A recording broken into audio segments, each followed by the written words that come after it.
প্রিয় শিক্ষার্থীরা, কেমন আছো তোমরা? আশা করি সবাই ভালো আছো এবং নিরাপদে আছো। আজকের নবম দশম শ্রেণীর গণিত ক্লাসে সবাইকে স্বাগত জানাচ্ছি।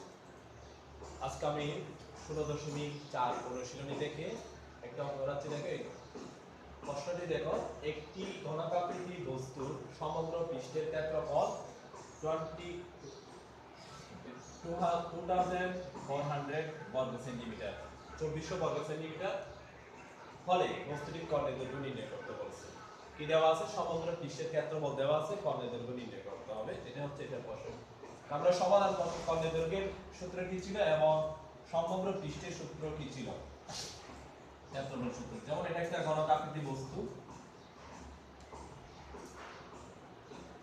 যদি একটা ঘনকাকৃতি বস্তু হয়, তার সমগ্র পৃষ্ঠের ক্ষেত্রফল এবং কর্ণের দৈর্ঘ্যের সূত্রগুলো আমি লিখে দিয়েছিলাম এই অনুশীলনী ক্লাসের শুরুতে। আমি এখন লিখতেছি ঘনকাকৃতি বস্তুর ঘনকাকৃতি ক্ষেত্রে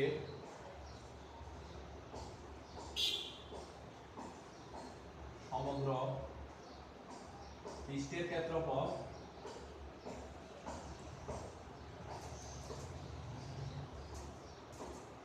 6a² বর্গ একক।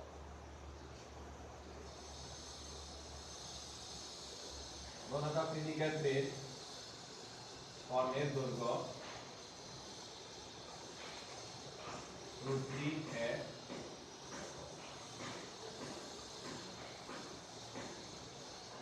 এখানে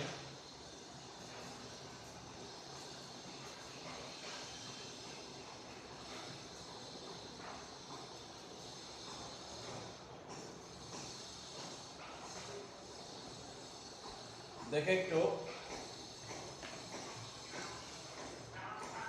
ঘনকাকৃতি ক্ষেত্রে সমগ্র পৃষ্ঠের ক্ষেত্রফল 6a² বর্গ একক, ক্ষেত্রফল কিন্তু বর্গ একক হবে।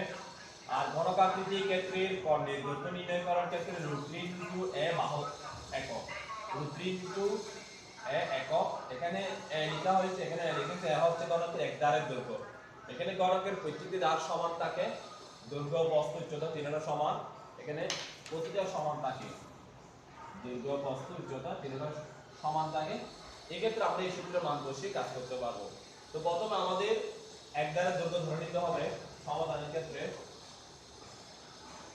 মনে করি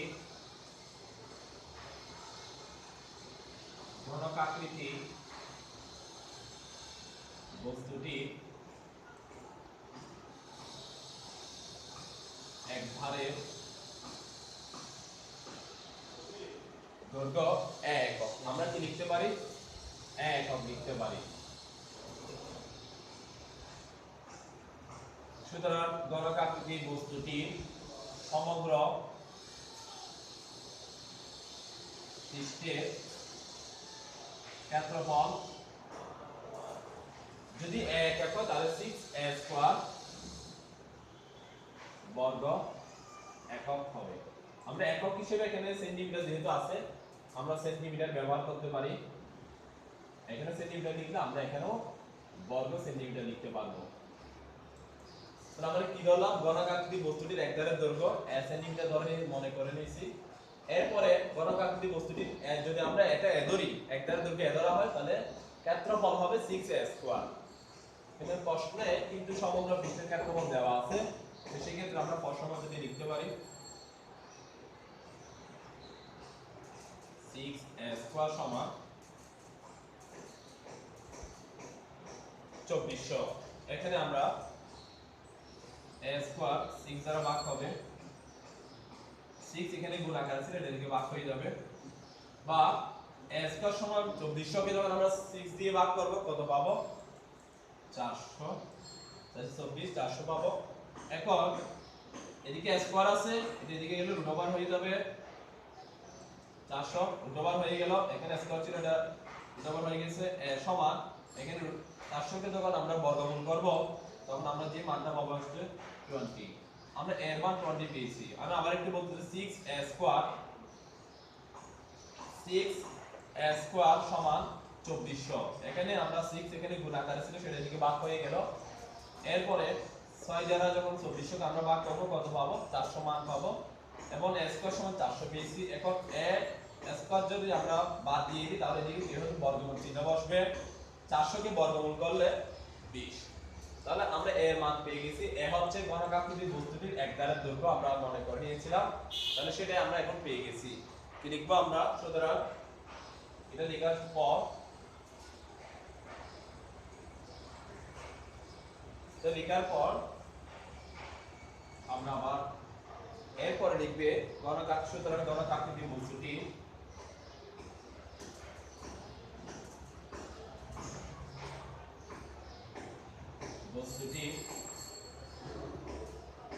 এক ধারের দৈর্ঘ্য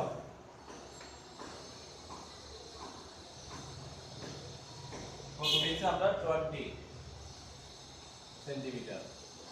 তাহলে যেহেতু আমরা পেয়ে গেছি এক ধারের দৈর্ঘ্য পেয়েছি, তাহলে আমরা কর্ণের দৈর্ঘ্য বের করতে পারবো। সুতরাং ঘনকাকৃতির বস্তুটি কর্ণের দৈর্ঘ্য আমরা বের করব। কর্ণের দৈর্ঘ্যের সূত্র কি ছিল? এর আগে আমি যেটা বলেছি √3 ইনটু a সেন্টিমিটার। a মানে কত? এখানে আমরা এটাকে a সমান লিখতে পারি। a সমান যদি 20 হয় তাহলে এখানে মানটা বসবে এখানে √3 গুণ কত 20 সেন্টিমিটার। এখন 20 এবং √3 যখন আমরা গুণ করব 34.641 সেন্টিমিটার।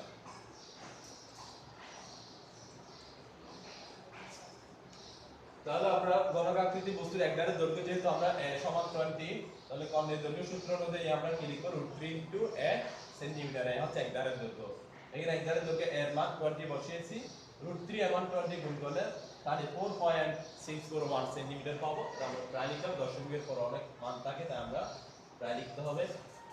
এভাবে আমরা অঙ্কটা সমাধান করলাম।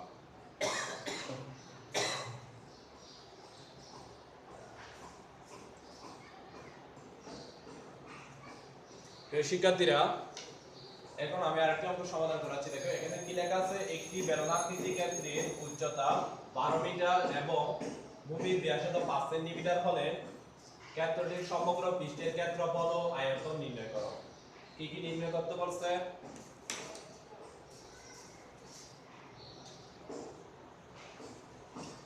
শিক্ষার্থীরা, তাহলে এখানে দেওয়া আছে উচ্চতা এবং ভূমির ব্যাসার্ধ। আমরা এগুলোকে আগে ধরে নিতে পারি। আমরা মনে করি বেলনাকৃতি বস্তুটি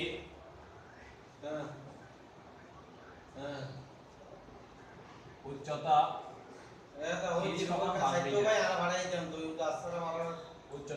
ধরেছি আমরা ভূমির ব্যাসার্ধ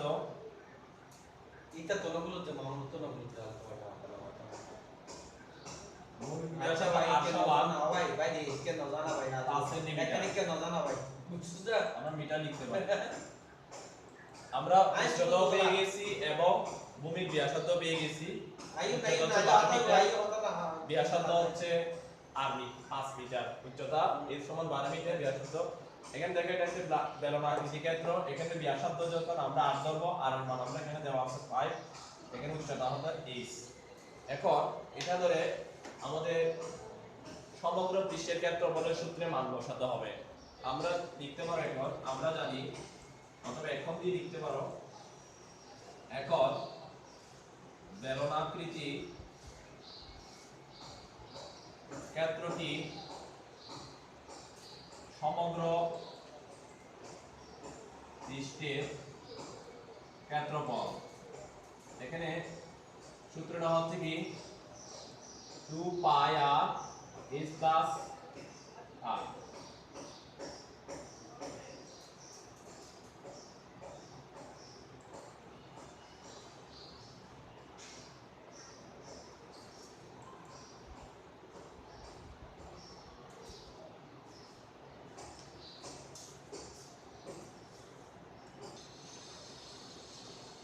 তাহলে প্রিয় শিক্ষার্থীরা, দেখো এখানে বেলনাকৃতি ক্ষেত্রটির সমগ্র পৃষ্ঠের ক্ষেত্রফল 2 পাই আর h প্লাস r। এখানে r হচ্ছে ভূমির ব্যাসার্ধ এইচ হচ্ছে উচ্চতা আর আর হচ্ছে এখানে তলে ভূমির ব্যাসার্ধ। এখানে এটা আমরা ধরতে পারি একটা ভূমি, এটা ভূমি ধরতে পারি। এখানে ভূমির ব্যাসার্ধটা কত আর ধরা হয়েছে। এখন আমরা যখন মান বসাবো এখানে 2 3.1416 গুণ আর এর মান হচ্ছে কত আমরা পাইছি দেওয়া আছে 5 আর এস হচ্ছে কত ধরেছে আমরা 12 প্লাস আর 5 বর্গ মিটার। এখন 12 এবং 5 যোগ করলে আমরা কত পাবো 2 গুণ 3.1416 গুণ 5 গুণ 17 বর্গ মিটার। এখন আমরা এগুলো সবগুলো যখন গুণ করব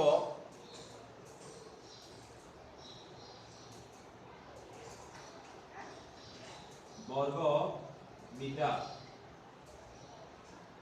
এখানে আমরা যে মানটা পাবো এটা সবগুলো গুণ করে ক্যালকুলেটরের সাহায্যে তো গুণ করে দেখলে আমরা যে মানটা পাবো সেটা 534.072।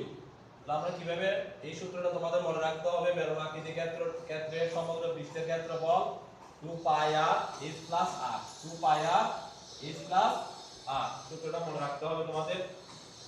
এরপরে আয়তনের সূত্র কি পাই আর স্কয়ার s, আয়তনের সূত্র কি পাই আর স্কয়ার s এ আমরা মান বসাতে পারি।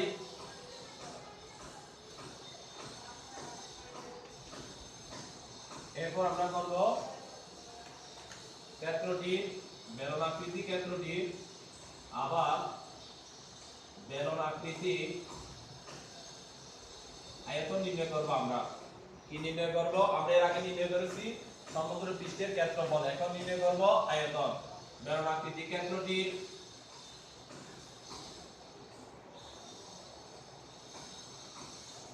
আয়তন pi r square is pi r square is এখানে পাই এর মান 3.1416 আর এর মান হচ্ছে 5 স্কয়ার, is এর মান কত 12, is এর মান কত আমরা মানগুলো বসিয়েছি ঠিক হয়েছে কিনা দেখতে হবে। পাই এর মান সব সময় আমি যেটা বলছিলাম 3.1416 লিখতে হবে। পাই সর্বদা কি হয় 3. পাই এর মান 3.1416 এটা মনে রাখবে।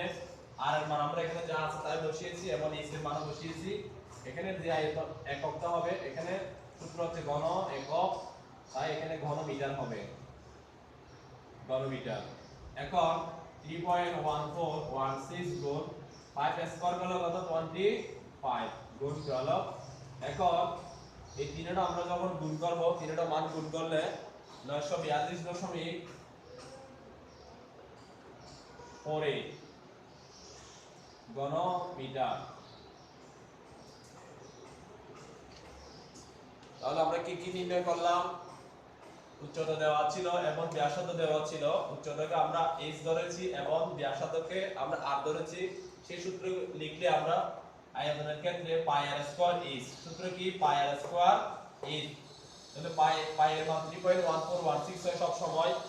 আর এর মানও আমরা পাই বসিয়েছি, x এর মান 12 বসালে মানগুলো আমরা যে 5 কে স্কয়ার করলে 25। এখন 3.1416 গুণ 25 গুণ 12 গুণ করলে আমরা যে মানটা পাবো ক্যালকুলেটরের সাহায্যে সেটা হচ্ছে 942.48 ঘন মিটার।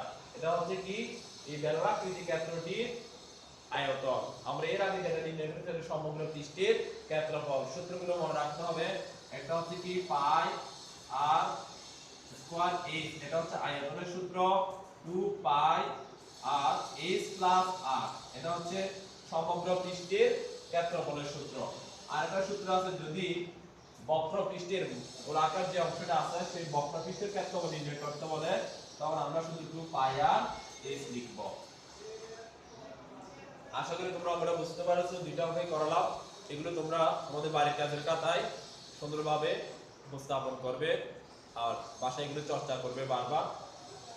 আর এভাবে তোমরা বার্ষিক পরীক্ষার প্রস্তুতি নেবে, আমাদের নিয়মিত ক্লাসগুলো দেখবে এবং নিয়মিত বাড়ির কাজ ডেইলি কাজগুলো ডেইলি শেষ করে রাখবে।